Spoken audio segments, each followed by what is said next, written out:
रिजवी साहब, हमने बात की सफारतकारी के रास्ते बंद होते नज़र आ रहे हैं। तो सवाल मेरा वही है कि अगर ये सफारतकारी के रास्ते बंद हो जाएंगे, अभी तो सब कोशिशें कर रहे हैं लेकिन ना ईरान सुन रहा है ना अमेरिका सुन रहा है, तो अगर ये बंद हो जाता है रास्ता, तो और कितनी कशीदगी बढ़ेगी और कितना ख़राब होगा दुनिया का निज़ाम। अब तेल की कीमतें हमने देखा कि बहुत ऊपर चली गई हैं, पाकिस्तान में बराह रास्त इम्पैक्ट आ रहा है, रोज़ाना की बुनियादों पर जो है वो कीमतें बढ़ रही हैं। तो मज़ीद क्या ख़राबी आ सकती है अब अगर ये डायलॉग नहीं होता तो?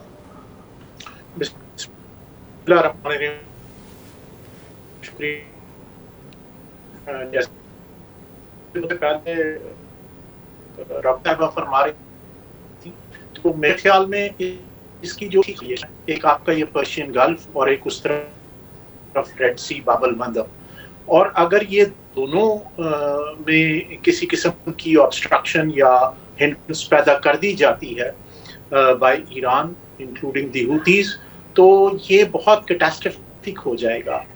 न सिर्फ ये, एक रीजनल डिस्टर्बेंस और इम्बैलेंस जो है वो फिर काफी ज्यादा खतरनाक सूरत हाल इख्तियार कर सकता है।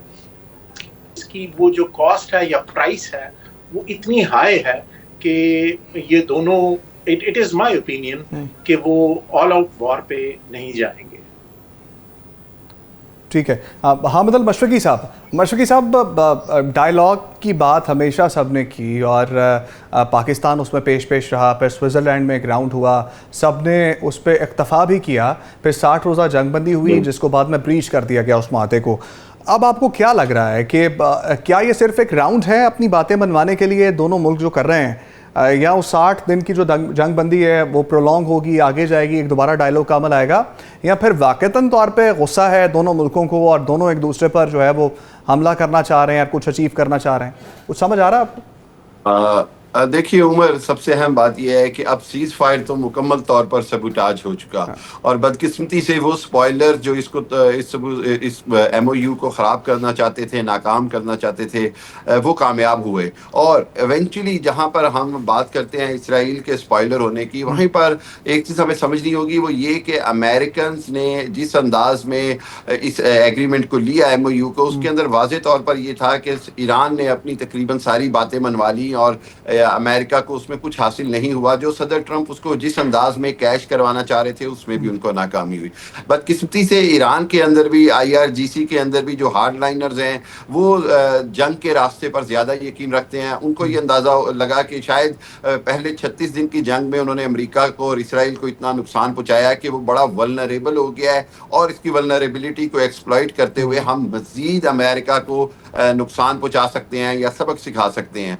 तीसरी बात यह है कि जो मैं इसको सूरत हाल को, जैसे मारिया भी बात कर रही हैं, बिल्कुल इसकी ये बड़ी ख़तरनाक सूरत हाल है। एक चीज़ हमें समझनी होगी कि जंग की एक्सपेंशन की कोई लिमिट नहीं होती है, और इस तरह की जंग के अंदर अगर कोई भी एग्जिट स्ट्रेटजी नहीं हो, जो कि हमें नज़र आ रही है दोनों तरफ से कोई एग्जिट स्ट्रेटजी नहीं है, तो इसका मतलब है कि दोनों जो हैं वो किसी भी लिमिट पर जा सकते हैं और फिर ये दोनों तक महदूद नहीं रहेगी। देखिए इसके अंदर दो चीज़ें हैं।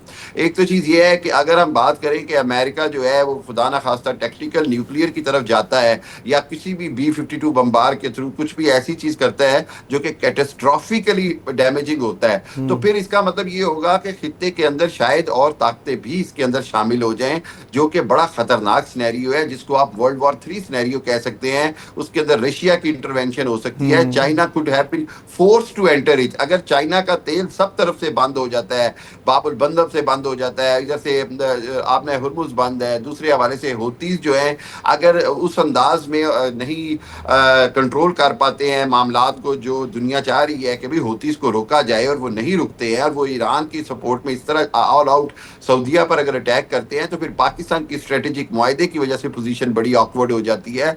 पाकिस्तान को बड़ा डिसाइसिव फैसला करना होगा। सबसे अहम बात ये कि इस वक्त सीज फायर अमेरिका और ईरान के दरमियान कराने से ज़्यादा इंपॉर्टेंट यह है कि खुदा न खास्ता इसके अंदर सऊदी अरब और ईरान की डायरेक्ट कॉन्फ्लिक्ट शुरू हो जाए, जो कि किसी भी हालत में खित्ते के फायदे में नहीं है, जो कि इसराइल का जो ग्रेटर इसराइल प्लान है वो उसका हिस्सा है कि वो तमाशा देखते रहे और अरब और ईरान जंग हो जाए और सूरत हाल जो है वो एक किसी और लेवल पे चली जाए। एक चीज और आप गौर करें उमर, वो ये है कि यहाँ पर इसराइल अब तमाशा देख रहा है। इसराइल प्रैक्टिकली जंग में शामिल नहीं है, गो कि जी प्रेसिडेंट ट्रंप ने कहा जी वो शामिल हो जाएंगे, लेकिन वो अमेरिका के कांधे पे रखकर बंदूक चला रहा है। दूसरी जानिब होतीज पर ये बड़ा क्लियर एक नजर आ रहा है कि वो ईरान जो है वो उनको यूज कर रहा है। तीसरी जानिब ये है कि आपने हुर्मुज जो है वो एक ऐसा मैदान जंग बन गया है जिसकी वजह से मैं समझता हूँ कि जहाँ फूड सिक्योरिटी पूरी दुनिया में मुतासिर है, सप्लाई चेन मुतासिर है, 20% दुनिया का ऑयल मुतासिर है,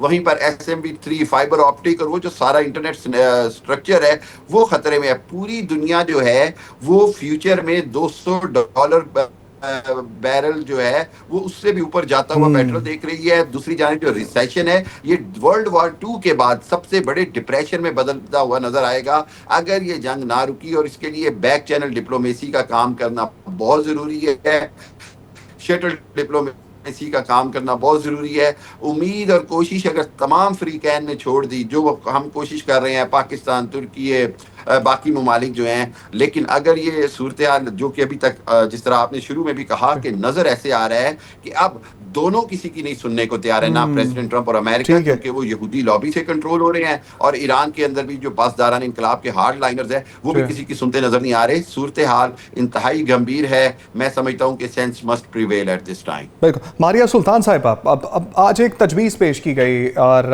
इराकी वज़ीर आज़म की जानिब से, जिसको डिनाई किया ईरान ने, जंग बंदी की जो पेशकश थी अमेरिका की जानिब से, आर्जी जंग बंदी का जो मामला था।